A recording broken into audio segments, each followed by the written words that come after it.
အဲ့တော့သားသမီးတွေဆိုတာမိဘတွေပေါ်မှာဘာမှကျေးဇူးမရှိဘူးဗျာသိရမလားသူတို့တွေတစ်ချိန်ကြရင်โอเคအားလုံးပဲမင်္ဂလာပါထုံးစံတိုင်းမိတ်ဆက်ရရင်ကျွန်တော်ကိုရှိုင်းပါတက်တော်ပေါ်မှာအရန်နာမည်ကြီးနေတဲ့သားသမီးများအတွက်မိဘများသည်ဘာကျေးဇူးမှမရှိဘူးဆိုတဲ့ခေါင်းစဉ်လေးနဲ့ကျွန်တော်တို့အငင်းခုန်လေးတွေလုပ်နေကြတာတွေ့ရပါတယ်ဒါကြောင့်မလို့အဲ့ဒီဗီဒီယိုဖိုင်လေးကိုကျွန်တော်ကပြန်လည်ပြီးတော့တင်ဆက်ပေးမှာပါမိဘပြည်သူများကလည်းဒီဗီဒီယိုဖိုင်လေးကိုအစားအဆုံးကြည့်စီခြင်းပါတယ်ကြည့်ပြီးတော့ကိုယ့်ရဲ့အမြင်ယူဆလေးတွေကိုလည်းကျွန်တော်ရဲ့ comment လေးမှာဖြေချပေးလို့ရပါတယ်ခင်ဗျာသားသမီးတွေဆိုတာမိဘတွေစီမှာလူဖြစ်ဖို့အတွက်သူတို့ကိုယ်တိုင်ရွေးချယ်ခဲ့တာမဟုတ်ဘူးမိဘတွေကသားသမီးတွေကိုလူဖြစ်ဖို့အတွက်ရွေးချယ်ခဲ့တာသူတို့တွေမုစကူဒူးပြီးတော့ရခဲ့တာပဲရှိတယ်ဆိုတော့အဲ့တော့သားသမီးတွေဆိုတာမိဘတွေပေါ်မှာဘာမှကျေးဇူးမရှိဘူးဗျာသိရမလားသူတို့တွေတစ်ချိန်ကြရင်အောင်မြင်မယ်ကြီးပွားမယ်ပတ်စံရှိလာမယ်ပတ်စံမရှိလာဘူးအမျိုးမျိုးသူတို့ဘောကျင်လည်ရတဲ့အချိန်ကြရင်ပတ်စံရှိသွားရဆိုရင်လည်းမိဘတွေကိုပြန်ပြီးကျေးဇူးသိတတ်ပေါ့နော်ဒီလိုပဲလိုတ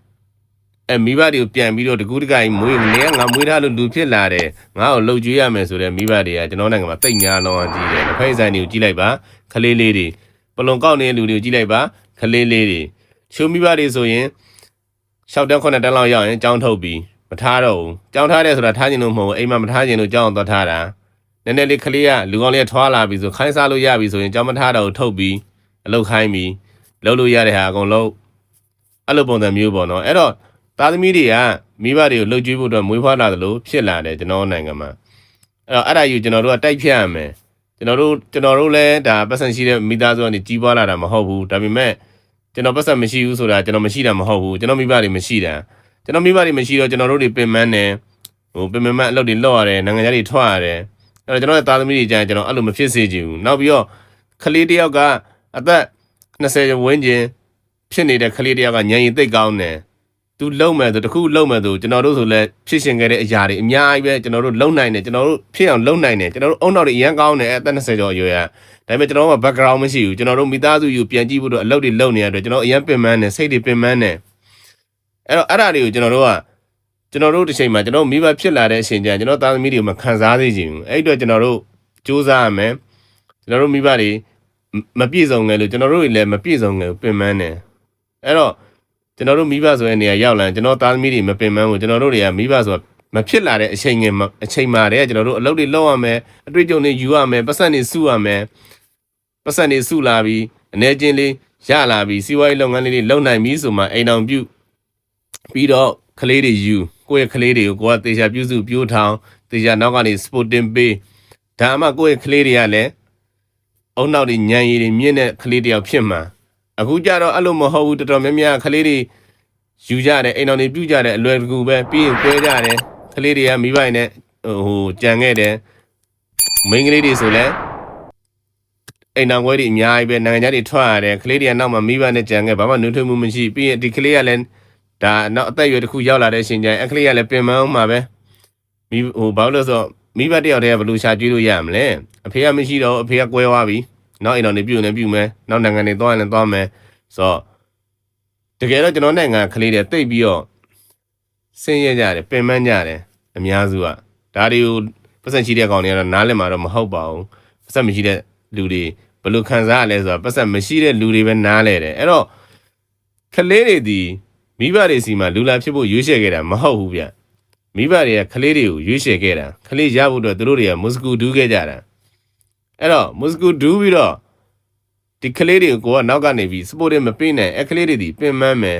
ဖြစ်ရှင်တာတွေမျိုးသိပ်ပြီးတော့ဘာမှဘွားကြီးမှမလုံနိုင်တော့ဘူးလုံနိုင်တဲ့အချိန်နေအသက်တွေအကြီးကုန်ပြီ30 40ရောက်သွားပြီအတွေ့အကြုံတွေရပြီပတ်ဆိုင်တွေရှိပြီဆိုတော့ထားပါအသက်20ကျော်မှာအဆိုတော်ကြီးဖြစ်ရှင်တာတို့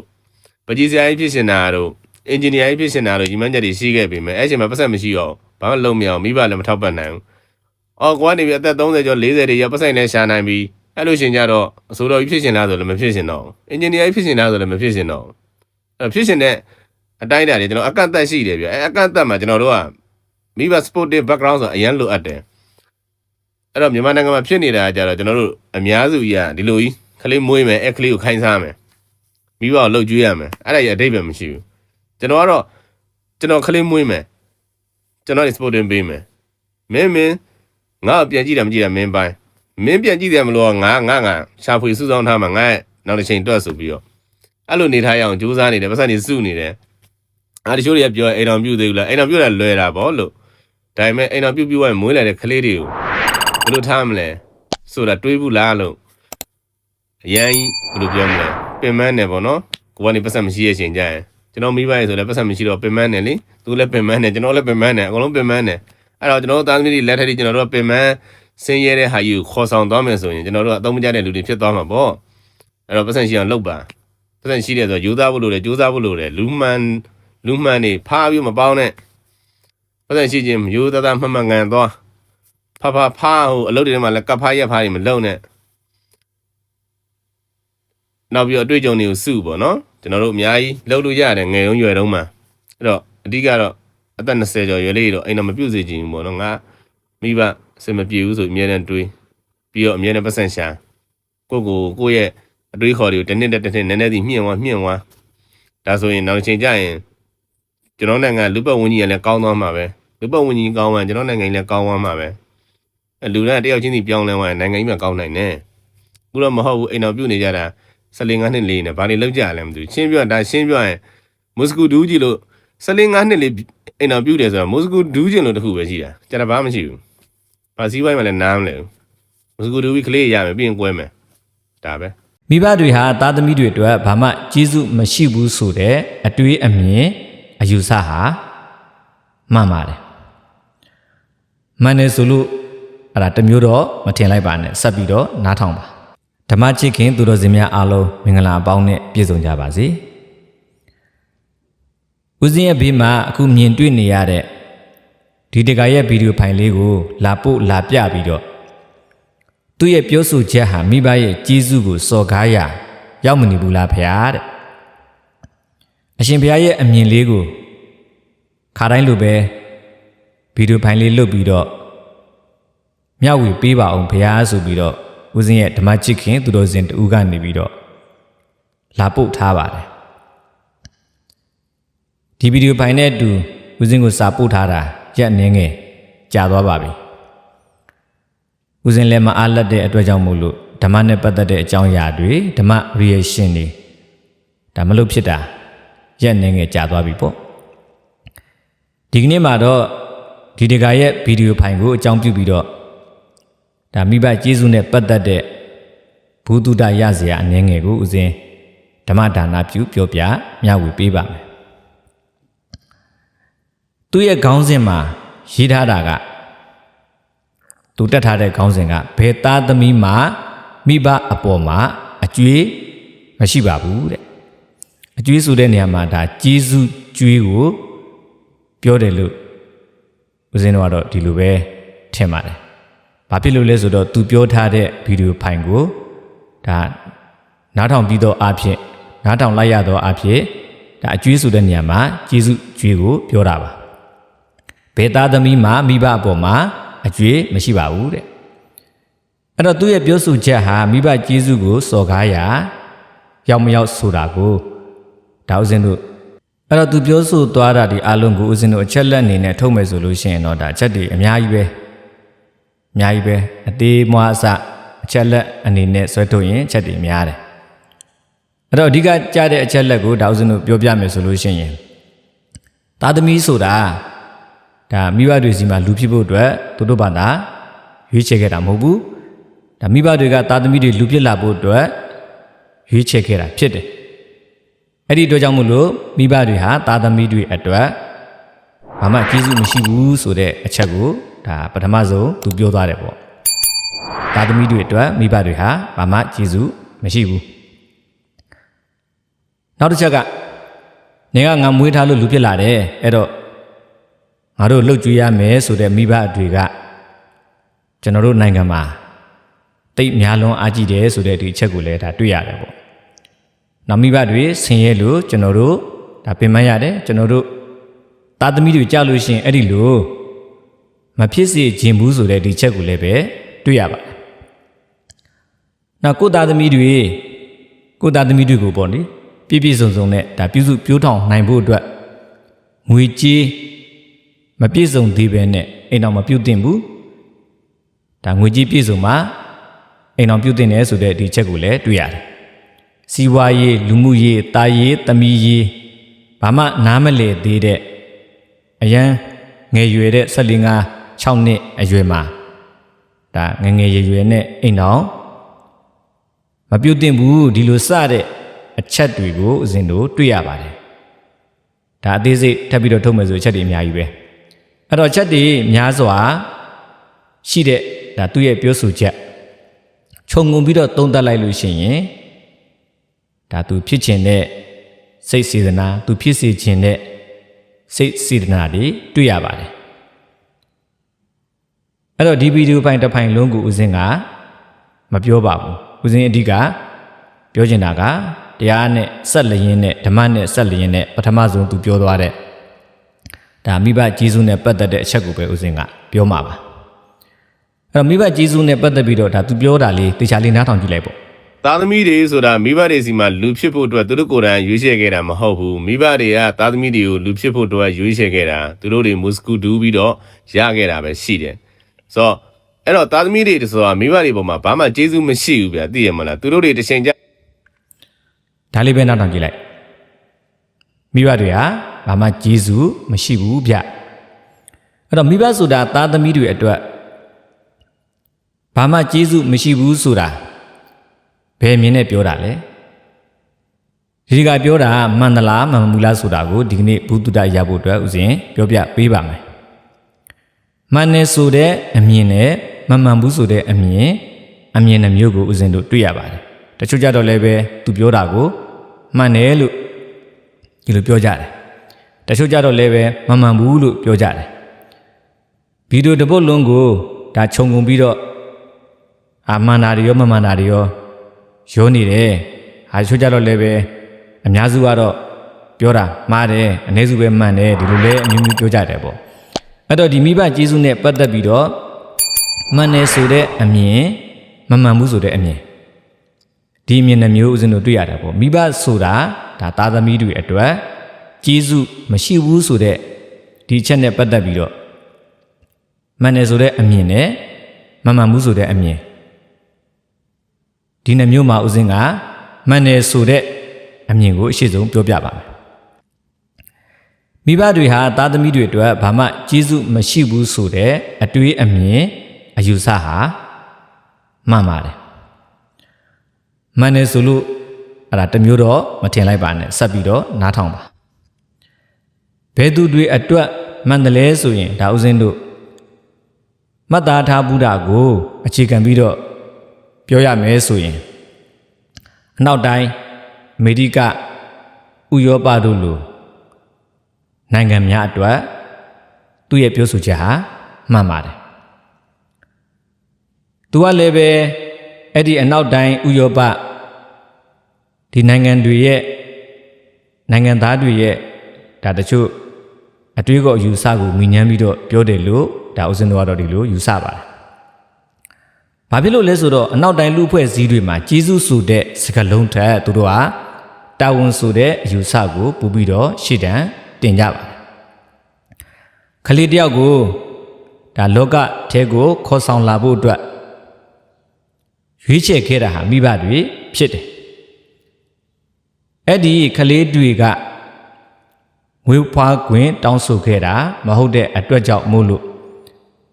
သားသမီးကိုကျွေးမွေးပြုစုစောင့်ရှောက်ဖို့ဆိုတာဟာမိဘတွေရဲ့ဒါ100% တာဝန်ဖြစ်တယ်လို့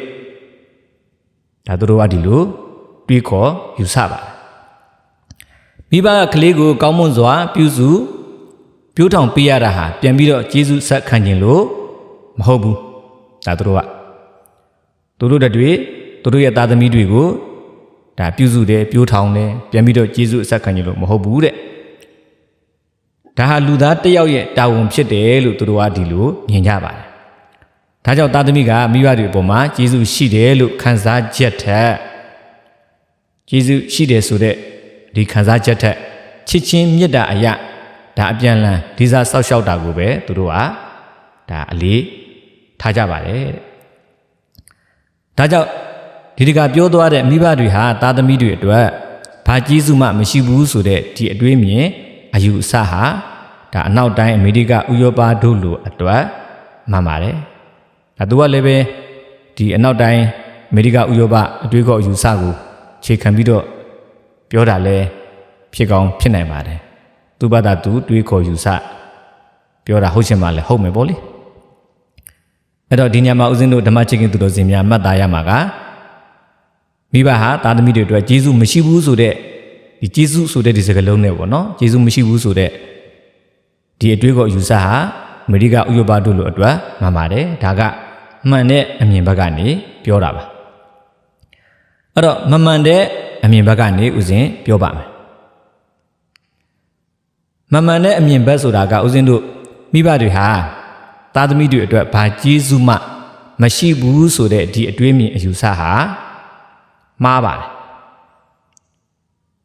ဘယ်သူတွေအတွက်မှားလဲဆိုရင်ဦးဇင်းတို့အရှေ့တိုင်းနိုင်ငံသားများဖြစ်ကြတဲ့ဒါတရုတ်မြန်မာကိုရီးယားဂျပန်စတဲ့အထူးသဖြင့်ဗုဒ္ဓဘာသာကိုယုံကြည်ကိုးကွယ်ကြတဲ့ဦးဇင်းတို့နိုင်ငံသားများအတွက်တော့ဒါဟာလုံးဝမမှန်ပါဘူးဦးဇင်းတို့ဗုဒ္ဓဘာသာဝင်များဟာမြတ်ဗုဒ္ဓကိုယုံကြည်ကြတယ်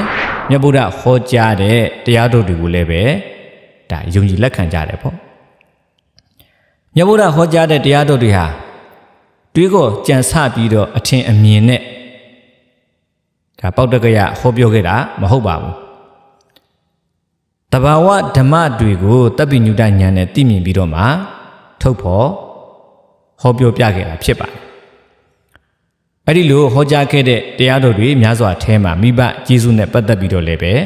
ဦးဇင်းတို့မြတ်စွာဘုရားကဟောကြားခဲ့ပါတယ်ဘဟုပကာရာဘေကဝီမာတာပိတတော်ပုဒ္ဒနာအပါဒကပောတကဣမတ္တလောကတ္တဓတ္တိတာရောဆိုပြီးတော့မိဘနှစ်ပါးကျေးဇူးနဲ့ပတ်သက်ပြီးတော့မိဘနှစ်ပါးသည်သားသမီးတွေအတွက်ကျေးဇူးများပြားကြတယ်ဆိုတဲ့အကြောင်းကိုဟောကြားခဲ့ပါတယ်။ဘာကြောင့်ကျေးဇူးတရားတွေများပြားရတာလဲဆိုတဲ့အကြောင်းကိုလည်းပဲဒါကျေးဇူးများပြားရခြင်းအကြောင်းကိုပါအသေးစိတ်ဟောထားခဲ့ပါတယ်။နောက်ပြီးတော့ဒွေနဟံဘေကဝေနာတုပတိကာရံဝရမိစသည်အဖြစ်မိဘရဲ့ကျေးဇူးကိုလွယ်လွယ်နဲ့ဆက်မကုန်နိုင်ဘူးလို့လည်းဒီလိုဟောခဲ့ပါတယ်။မိဘကျေးဇူးဆရာနဲ့ပတ်သက်ပြီးတော့လည်းပဲဒါမာတာပိတုဥပဋ္ဌာဏံမိဘကိုပြုစုလှုပ်ကြွေးခြင်းဟာဒါကြီးပွားချမ်းသာကြောင်းမင်္ဂလာဖြစ်တယ်ကုသိုလ်ဖြစ်တယ်ကောင်းမှုဖြစ်တယ်လို့ဒီလိုဟောခဲ့ပါတယ်နောက်ပြီးတော့သင်္ကာလတုတ်မှာဆိုလို့ရှိရင်လည်းပဲမိဘနဲ့ပတ်သက်တဲ့ကျင့်ဝတ်တွေမိဘပေါ်မှာပြုကျင့်ရမယ်ဒါသားသမီးတွေရဲ့ကျင့်ဝတ်တွေသားသမီးအပေါ်မှာပြုကျင့်ရမယ်မိဘတွေရဲ့ကျင့်ဝတ်တွေကိုလည်းပဲဒါဟောထားတာတွေရှိတယ်ပေါ့ဒါကြောင့်မိဘတွေဟာသားသမီးတွေအတွက်ဘာကျေးဇူးမှမရှိဘူးဆိုတဲ့ဒီအတွေးမြင်အယူဆဟာဒါဥစဉ်တို့မြတ်ဗုဒ္ဓကိုယုံကြည်ကိုးကွယ်ကြတဲ့နိုင်ငံများကနိုင်ငံသားများလူမျိုးများအတွက်တော့ဒါလုံးဝမှားပါတယ်ဒါလေးဒီကနေ့ဒါဓမ္မဒါနပြုပါတယ်ဗျာဘယ်မြင်ဘယ်ယူဆကိုကြိုက်လဲကိုကြိုက်တယ်လို့ထင်မြင်ယူဆလို့ရပါတယ်အနောက်တိုင်းအမေရိကဥရောပတို့လိုပေါ့လေမိဘကျေးဇူးဆိုတာမရှိဘူးလို့ဒီလိုယူဆတဲ့ယူဆကိုကြိုက်ရင်လည်းပဲအဲ့ဒီယူဆတိုင်းကြိုက်လို့ရပါတယ်ဦးဇင်းတို့အရှိတိုင်းတရုတ်မြန်မာထိုင်းဂျပန်ကိုရီးယားဒီလိုဗုဒ္ဓဘာသာတွေအများစုကိုးကွယ်ကြတဲ့ဒီနိုင်ငံတွေကမိဘကျေးဇူးရှိတယ်မိဘကိုဘုရားနဲ့တခိုင်းနဲ့ထားတယ်မိဘဆိုတာသားသမီးတွေရဲ့ကျေးဇူးရှင်ဖြစ်တယ်ဆိုတဲ့ဒီယူဆကိုဒါကြိုက်တယ်ဆိုရင်လည်းပဲကြိုက်လို့ရပါတယ်တိုးတော်လည်းပဲသိချတာတခုကတော့ဦးဇင်းတို့တတ္တာနဲ့ပညာနဲ့တတ္တပညာနှစ်ပါးနဲ့ဗုဒ္ဓကိုယုံကြည်ကိုးကွယ်ကြတဲ့မြတ်ဗုဒ္ဓရဲ့ဓမ္မကိုယုံကြည်လက်ခံထားကြတဲ့ဒီဗုဒ္ဓဘာသာဝင်သူတော်စင်များကတော့အကြောင်းကျိုးကိုစစ်စစ်ဝေဖန်ပြီးတော့မိဘရဲ့ကျေးဇူးဆိုတာရှိပါတယ်ဆိုတဲ့ဒီဘက်မှာပဲဒါရှိကြပါတယ်မိဘကျေးဇူးဆိုတာရှိတယ်မိဘကျေးဇူးဟာသားသမီးတွေအပေါ်မှာများပြားတယ်ဆိုတဲ့ဘက်မှာပဲရှိပါတယ်မိဘကျေးဇူးရှိတယ်ဆိုတဲ့မြတ်ဗုဒ္ဓဟောကြားတဲ့ ဒီတရားတော်ဘက်မှာပဲရှိကြပါတယ်အခုဒီတကပြောဆိုတာကဦးဇင်းကိုလာပို့တဲ့ဦးဇင်းရဲ့ဓမ္မချစ်ခင်သူတော်စင်ကသူ့ရဲ့ပြောဆိုချက်ဟာမိဘကိုစော်ကားရာရောက်မနေဘူးလားတဲ့ဦးဇင်းရဲ့ထင်မြင်ချက်လေးကိုပြောပြမျှဝေပေးပါအောင်တဲ့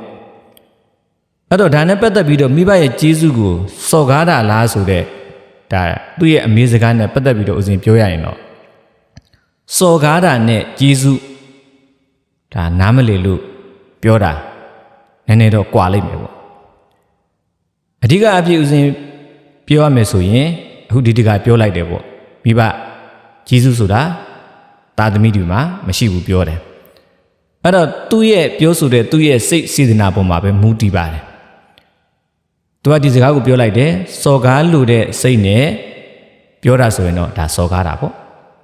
သူ့မှာစော်ကားလို့တဲ့စိတ်မရှိဘူးသူကတော့ဒီလိုထင်လို့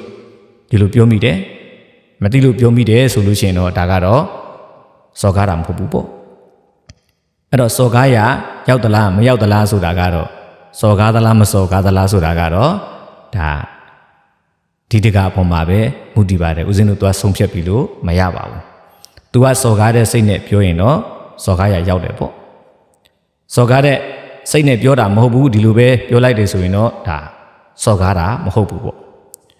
့သူရဲ့ဗီဒီယိုဖိုင်တစ်ဖိုင်လို့ကိုဦးဇင်းတို့ခြုံငုံပြီးတော့ကြည့်လိုက်တဲ့အခါမှာကောင်းစေခြင်းတဲ့စိတ်စေတနာလေးတွေနဲ့ပြောထားတာတွေကိုလည်းပဲဦးဇင်းတို့တွေ့ရပါတယ်သူဖြစ်ခြင်းတဲ့ဆန္ဒသူဖြစ်ခြင်းတဲ့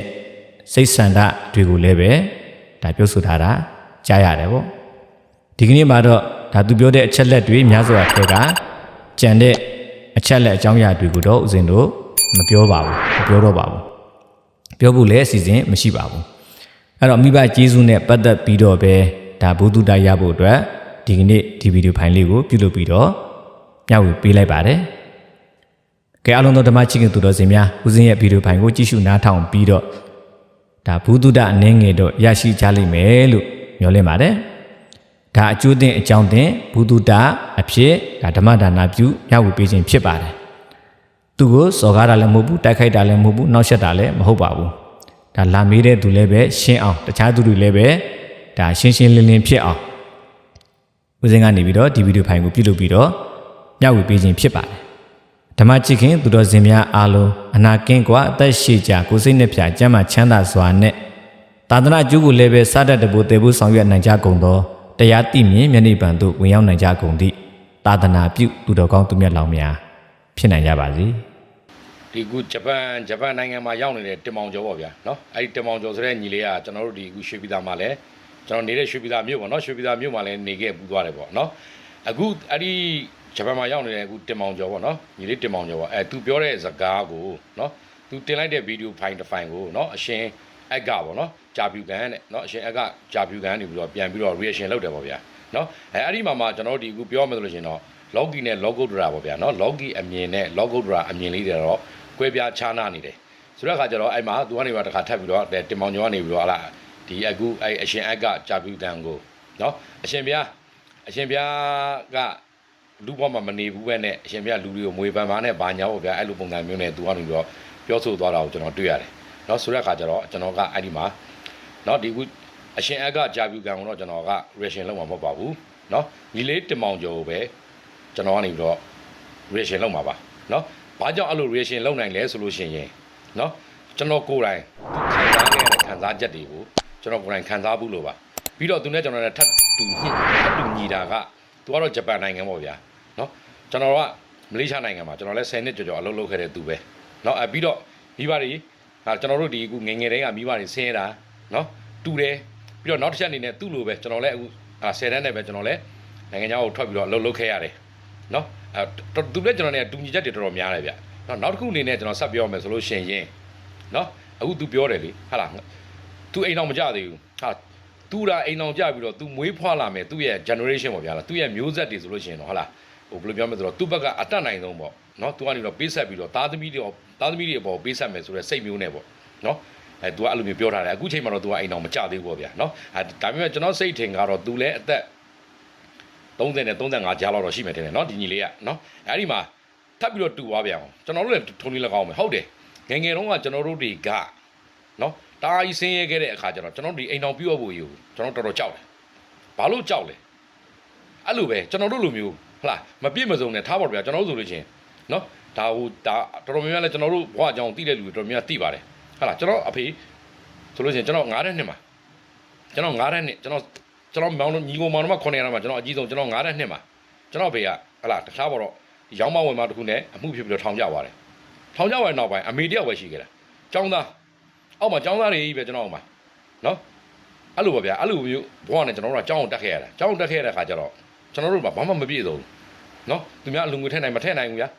ဟုတ်လားသူများចောင်းဝတ်စုံအစ်စ်တွေဝတ်တယ်ကျွန်တော်တို့မဝတ်နိုင်ဘူးပစိုးလေးဆိုကျွန်တော်ကနှစ်ထဲပဲရှိခဲ့ဘူးလားပစိုးចောင်းသေးမလို့နှစ်ထဲပဲရှိတယ်အဲ့နှစ်ထဲကလည်းအနားတွေစုပ်နေတစ်ထဲရဲ့နော်အဲ့လိုပါဗျာအပေါက်လေးတွေပါတဲ့နောက်တစ်ထဲရဲ့အဲ့လိုနှစ်ထဲပေါ့နော်ဒါသူပြောတဲ့စကားနဲ့သူနဲ့ကျွန်တော်နဲ့ဘောတော်တော်များများထပ်တူကြတယ်တို့ပေမဲ့ဒီညီလေးကိုနော်ဒီညီလေးရဲ့အဲ့ဗီဒီယိုဖိုင်ကိုဟိုလွန်ခဲ့တဲ့နှစ်ပေါင်း30လောက်ကကျွန်တော်နားထောင်ခဲ့မယ်ဆိုလို့ရှိရင်တော့သူ့အပြည့်အဝကျွန်တော်ထောက်ခံသွားမှာဖြစ်ပါတယ်တို့ပေမဲ့နော်ဒီနေ့ဒီချိန်ကျွန်တော်အခုအသက်45နှစ်ကြော်ပြောဗျာနော်ဒီချိန်မှာကျွန်တော်နားထောင်တဲ့အခါကျတော့ကျွန်တော်စိတ်ထဲမှာဘဝင်မကြတာလေးတွေရှိပါတယ်ဆိုတဲ့အခါကျတော့အဲ့ဒီအကြောင်းလေးတွေကိုကျွန်တော်ကနေပြီးတော့ပြန်လဲနော် reaction လုပ်ပေးတော့မှာဖြစ်ပါတယ်အားလုံးပဲ like ပါနားထောင်ပေးကြပါအောင်ခင်ဗျာနော်မိဘတိုင်းကမကောင်းမိဘတိုင်းကမကောင်းအဲ့ဒါအမှန်ပဲဘာလို့မှန်လဲ तू ပြောသလိုပဲဟဟလားဒီညီလေးတင်မောင်ကျော်ပြောသွားသလိုပဲဟဟလားဘာဖြစ်လို့မိဘတွေမှာတောင်းစားနေတဲ့ကလေးတွေရှိနေတာလဲဟဟလားဘာဖြစ်လို့ခိုင်နှင်းဝေလို့ဂေယာမျိုးမှာကလေးတွေပြည့်နေရတာလဲဟဟလားနော်ဟောဘာဖြစ်လို့တောင်းရန်စားတောင်းနေတဲ့ကလေးတွေရှိနေရတာလဲဟဟလားအမပန်းရောက်နေတဲ့ကလေးတွေရှိနေရတာလဲအမျိုးမျိုးပေါ့ဗျာဟုတ်လားနော်မိဘတွေကခိုင်းစားနေတဲ့ကလေးတွေမိဘတာဝန်မကြီးတဲ့မိဘတွေလည်းလူလောကအလယ်မှာအများကြီးရှိတယ်ဆိုတာကိုကျွန်တော်လုံးဝမငင်းလို့ပါဘူးတို့ပေမဲ့နော်ကျွန်တော်တို့ဒီခုဒါအခုကျွန်တော်ကဘာသာတရားနဲ့ပြောမယ်ဆိုလို့ရှိရင်လည်းဒီကောင်လေးကဒီခုညီလေးတင်မောင်ကျော်ပေါ့နော်ဒီသူကတော့လက်ခံမှာမဟုတ်ဘူးတို့မဲ့ညီလေးကိုအခုပြပြမယ်အခုချိန်မှာအခုကနော်အခုလော်ဂီနဲ့ပဲပြောမယ်ကွာနော်ညီလေးကလောကုတ်တရာကိုညီလေးလောလောဆယ်မှာပေါ့နော်ဒါအခုစိတ်အထင်ပေါ့နော်ညီလေးကအတိုင်းတစ်ပါးကိုညီလေးအတိုင်းအရင်အထင်ကြီးနေတယ်ပြီးတဲ့အခါကျတော့ဟာညီလေးရဲ့စိတ်ထဲမှာစိတ်အချင်းတွေပေါက်နေတယ်ညီလေးလိုပဲနော်အခုညီလေးကိုသုံးသပ်ပြမယ်သလားညီလေးအခုအချိန်မှာနော်ညီလေးရဲ့ပတ်ဝန်းကျင်မှာညီလေးကိုထိတွေ့နေရတဲ့သူတွေထဲမှာဟုတ်တယ်ပတ်စံနေနော်နိုင်ငံခြားမှာပတ်စံနေရှာတယ်ရှာပြီးလို့ရှိရင်အင်ကိုပြန်ပို့လိုက်တယ်အင်ကိုပြန်ပို့လိုက်တယ်ကိုရီးယားစူးစမ်းပန်းစားနဲ့ဒီမှာဟာလာအနှိမ်ခံပြီးတော့နော်အနှိမ်ခံကျွန်တော်တို့ဒီဘယ်လိုပြောမလဲလူငယ်ဘဝပေါ့ဗျာပြောမှဆိုကျွန်တော်တို့ရဲ့ငယ်ရွယ်နုပြိုမှုတွေကိုကျွန်တော်တို့ကအချိန်တွေကိုအဲ့ငယ်နုပြိုတဲ့အချိန်ကိုကျွန်တော်တို့ကနိုင်ငံခြားမှာစိတ်ဆင်းရဲမှုတွေနဲ့ကျွန်တော်တို့ကရောင်းစားခံနေရတာရောင်းစားနေရတာအဲ့ဒါတွေကိုတစ်ဖက်ကမိသားစုတွေကနားလည်မပေးနိုင်ဘူးနော်သူပြောချင်တာဟုတ်တယ်ကျွန်တော်ကိုယ်တိုင်လည်းကြုံခဲ့ဘူးတယ်ဘယ်လောက်ပေးကျွန်တော်တို့ကဘာမှအဖတ်မတင်ဘူးကျွန်တော်အခုမလေးရှားနေကျွန်တော်ပြန်လာတယ်ဟဟလားဆယ်နှစ်တို့ပေမဲ့ကျွန်တော်လိမ်မာခဲ့တဲ့ကာလရှိတယ်ဘယ်နှစ်လောက်လိမ်မာလဲကျွန်တော်6နှစ်ကျော်လောက်ကျွန်တော်လိမ်မာခဲ့တယ်တော့နောက်ပိုင်းကျတော့အဲ့လိုပေါ့ဒီညီလေးပြောသလိုပေါ့ဟလားသူ့လာပြီးတော့ပြောရတဲ့သူတွေလိုပဲဟုတ်တယ်ပတ်စံကြီးကပေးလိုက်ရင်ကုန်သွားရင်ပေးလိုက်ရင်ကုန်သွားရင်ဟာတခါတည်းတလားနှစ်လားမလွဲမလို့ဟာမလွဲသေးဘူးလားမလွဲသေးဘူးလားဆိုတော့ပြောတဲ့ခါကျတော့ဟိုဘက်ကလှုပ်လို့တဲ့လူတွေကဘယ်လိုပြောမလဲဗျာကျွန်တော်လူငယ်ဆိုတော့ပြောမှဆိုရင်ချစ်သူကြီးသားတွေလည်းရှိတယ်ချစ်သူကြီးသားတွေရှိတဲ့ခါကျချစ်သူကြီးသားတွေကိုလည်းဟာလားအမြန်ဆုံးနီးကျင်တယ်လက်ထက်ကျင်တယ်ပြီးလို့ရှိရင်အဲ့ဒီအရွယ်တွေပေါ့ပြောမှဆိုရင်ဒါပြောမှဆိုရင်เนาะဒါကျွန်တော် logic အနေနဲ့ပြောပါလိန်စိတ်အရန်တက်ကြွနေတဲ့အချိန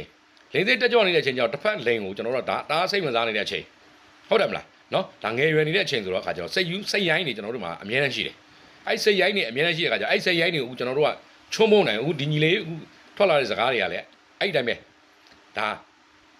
သူ့ရဲ့စိတ်ရိုင်းနေကိုသူချုံးမုံနိုင်တဲ့အတွက်ဒီစကားလုံးတွေသူထွက်လာတာဟုတ်လားဘာကြောင့်လဲဆိုတော့အခါကျတော့ तू ကဒါကျွန်တော်တို့လို့ကျင်ဒါသူ့ကိုဘာပဲဖြစ်သူ့ရဲ့ဗီဒီယိုဖိုင်တော်များကျွန်တော်ကြည့်ခဲ့ဘူးတယ်ညီလေးပြောတဲ့စကားတွေထဲမှာဟာလားဟာသူ့ဘောက်လာပြီးတော့ဒီအခုဘယ်လိုစောက်တုတ်ကိုအစားဆုံးမဖတ်သေးပဲနဲ့မွေးပန်နဲ့အလယ်လောက်ကဖောက်ဖက်ပြီးတော့မှမွေးပန်ပါနဲ့ဘာညာသူလာပြောတယ်ဒါပေမဲ့ဒီညီလေးရဲ့ဗီဒီယိုဖိုင်တွေတော်များကိုကျတော့ကျွန်တော်ကနားထောင်မှုတယ်နော်နားထောင်မှုတဲ့အခါကျတော့သူ့ဘောကတစ်စိတစ်စောင်းတော့ကျွန်တော်သိတယ်ဗျာနော်သိတယ်ဆိုတဲ့အခါကျတော့ကျွန်တော်ဘောနဲ့တော်တော်များများထပ်တူကြားတယ်ဆိုရင်ငါညီကိုအကိုကဗာလေးတတိပေးခြင်းလဲဆိုတဲ့အခါကျတော့ငါညီကိုခုနအကိုပြောသလိုပေါ့နော်မိဘတိုင်းကမကောင်းနော်တို့ပေမဲ့မိဘတိုင်းကသားသမီးတိုင်းအပေါ်မှာကျေးဇူးတော်ရှိတယ်ငါညီရဲ့ဘာလို့ကျေးဇူးရှိလဲသလားငါညီကအခုမိဘနေရာကိုမရောက်သေးလို့အခုအကိုကမိဘနေရာကိုရောက်နေတယ်မိဘနေရာရောက်နေတဲ့အချိန်မှာလေအကိုအနေနဲ့ပြောမယ်ဆိုလို့ရှိရင်အကိုမှမွေးထားကိုယ့်ရဲ့သမီးနှစ်ယောက်ကိုအကိုကနေပြီးတော့အကောင်းဆုံးဆိုတာကိုပဲပေးစီချင်တာအကောင်းဆုံးဆိုတာကိုပဲပေးချင်တာ အဲ့ဒီမှာကိုကဘာတွေသွားခံစားတက်လဲဆိုတဲ့အခါကျတော့ဟာလားအော်ငါတို့အဖေတွေအမေတွေငါတို့ငယ်ငယ်တုန်းကလည်းဟာလားငါတို့ကိုလည်းသူတို့ပေးခြင်းမှာပဲသို့ပေမဲ့သူတို့ပေးနိုင်တဲ့အားမရှိခဲ့လို့လားကျွန်တော်တို့မရခဲ့တာဗျာပြီးတော့နောက်တစ်ခုအနေနဲ့ပြောမယ်ကျွန်တော်ဒီအခုဟာလားဒီအတိတ်ကံဆိုတာလည်းရှိသေးတယ်ဗျာဟုတ်တယ်မလားနော်ကျွန်တော်တို့ဒီဟိုပြောမယ်ဆိုကျွန်တော်တို့ဒီကံကန်းရဲ့အကျိုးလည်းရှိလိမ့်မယ်နော်ကံကန်းရဲ့အကျိုးဆိုတာအရင်တိတ်တိတ်ဘွားတွေကကျွန်တော်တို့ဘာမှကုသိုလ်ကောင်းမှုတွေမြတ်မြတ်ဆဆမလုပ်ခဲ့တဲ့အခါကျတော့ကျွန်တော်တို့တွေဒီလိုပေါ့ဗျာပြောမယ်ဆိုရင်ဒီဘွားမှာဟာလားဘယ်လိုပဲကံကောင်းတဲ့မိဘတွေပေါ့နော်ဟိုချမ်းသာတဲ့မိဘတွေပြည့်စုံတဲ့မိဘတွေရှိမှကျွန်တော်တို့မရောက်သွားဘူးပေါ့ဗျာနော်ကဲဒါကတော့တပိုင်းထားလိုက်ပါတော့အဲ့ဒီမှာငါညီကိုဟိုပြောပြမယ်ဒါဆိုလို့ရှိရင်ငါညီပြောသလိုဆိုလို့ရှိရင်အခုငါညီအဲ့လမ်းဘေးမှာတောင်းစားနေတဲ့ကလေးတွေနော်မိဘတွေမှာပန်းရောက်နေတဲ့ကလေးတွေဟိုမိဘမဲ့ကေအောင်ရောက်နေတဲ့ကလေးတွေအကောင်လုံးရဲ့ညီလေးစင်းကိုပေါင်းလိုက်နော်ခုမြန်မာပြည်မှာမိဘရဲ့ရင်ဝင်ထဲမှာနေပြီးတော့ကြောင်းတက်နေတယ်ပညာသင်နေတယ်ဟာလားမိဘရဲ့အုတ်ထိန်မှုအောက်မှာရှိနေတဲ့ကလေးတွေကိုအားလုံးပေါင်းလိုက်မယ်ဆိုလို့ရှိရင်ဘယ်သူဘယ်သူရပုံများနိုင်မယ်လို့ငါညီထင်လဲငါညီရေနော်ငါညီကိုခုနပြောခဲ့သလိုပေါ့နော်ဟိုးလွန်ခဲ့တဲ့နှစ်ပေါင်းအစိတ်လောက်ကတာနားထောင်မယ်ဆိုလို့ကျွန်တော်ငါညီပြောတဲ့စကားတွေကိုအကောကလက်သင်ခံပါပါဒါပေမဲ့ငါညီလွဲနေတာတွေရှိတယ်နိုင်ငံခြားကိုအဲ့လိုကြီးအထင်မကြီးပါနဲ့နော်အချိန်နဲ့ငါညီလည်းအချိန်နဲ့ရင်မြန်မာပြည်ကိုပြန်လာမှာပါနော်ပြီးတော့နောက်တစ်ခုနေငါညီကိုပြောချင်တာကနော်ငါညီသိတဲ့အတိကနော်ပြောမှဆိုရင်ကွာဟိုပြောမှဆိုရင်တို့ဒီမြင့်မုံတောင်နဲ့နှမ်းစည်းလောက်ပေါ့ကွာနော်နှမ်းစည်းလောက်အတိလည်းငါညီတက်မပြောနဲ့မပြောနဲ့ဆိုငါညီကိုကွာစေတနာနဲ့သတိပေးတာဘာလို့လဲသိလားငါညီကအခုဘာဖြစ်အောင်မြင်နေတဲ့သူတရားအောင်မြင်နေတဲ့သူတရားဆိုလို့ရှိရင်အောင်ငါညီကိုဝိုင်းပြီးတော့ blame မဲ့လူတွေကအစင်းသင်းရှိတယ်နော်ဆိုတဲ့အခါကျတော့တခါတလေကိုပြောမဲ့ဆိုတဲ့ကိုပြောနေတဲ့စကားတွေကိုပေးနေတဲ့ message တွေကိုနော်ကိုကဗီဒီယိုရိုက်ပြီးပြီဆိုလို့ရှိရင်လေ3-5ကပြန်နားထောင်ပါပြီးတော့မှတင်သင့်မတင်သင့်ထပ်ပြီးစဉ်းစားပါမတင်သင့်တဲ့ဟာဆိုလို့ရှိရင်ငါညီဘလောက်ကောင်းတဲ့ဗီဒီယိုပဲဖြစ်ဖြစ်ညီကြီးချန်လက်ထားလိုက်ပါနော်ပြီးတော့ငါညီအနေနဲ့အခုပြောမှဆိုရင်အခုငါညီအခုတင်တဲ့ဗီဒီယိုဖိုင်ကိုသာငါညီရဲ့မိဘတွေကကြည့်ခဲ့ရမယ်ဆိုလို့ရှိရင်သူတို့ရဲ့ရင်ထဲမှာဘလောက်ထိခံစားရမလဲငါညီဝင်ကြည့်ပါဦးနော်ငါညီပြောသလိုမူစကူဒူးယုံတက်နဲ့မိဘဖြစ်မလာဘူးငါညီမူစကူဒူးယုံတက်နဲ့မိဘဖြစ်မလာဘူးနော်ငါညီစကားပြောတတ်တယ်ဘသူတင်ပေးခဲ့တာလဲငါညီစာရီရေးတက်လာတယ်ဘသူတင်ပေးခဲ့တာလဲကဲညီလေးပြောသလိုငါညီ10တန်းအထိကျောင်းပညာသင်ခဲ့ရတယ်ဘသူသင်ခဲ့ပေးတာလဲ โอเคဒီနေ့ဗီဒီယိုလေးကတော့ဒီလောက်ပါပဲခင်ဗျာအစားအဆုံးဝင်ရောက်ကြည့်ရှုပေးတဲ့မိသားစုများကိုကျေးဇူးများကြီးတင်ပါတယ် channel လေးကို subscribe လေးမနှိပ်ရသေးဘူးဆို subscribe နှိပ်ခဲ့เนาะဆိုတော့နောက်နေ့ညမှာကျွန်တော်တို့ဘူးသူရရစီရဗီဒီယိုလေးနဲ့ပြန်လဲစုံတွေ့ကြပါမယ်ခင်ဗျာကျေးဇူးများကြီးတင်ပါတယ်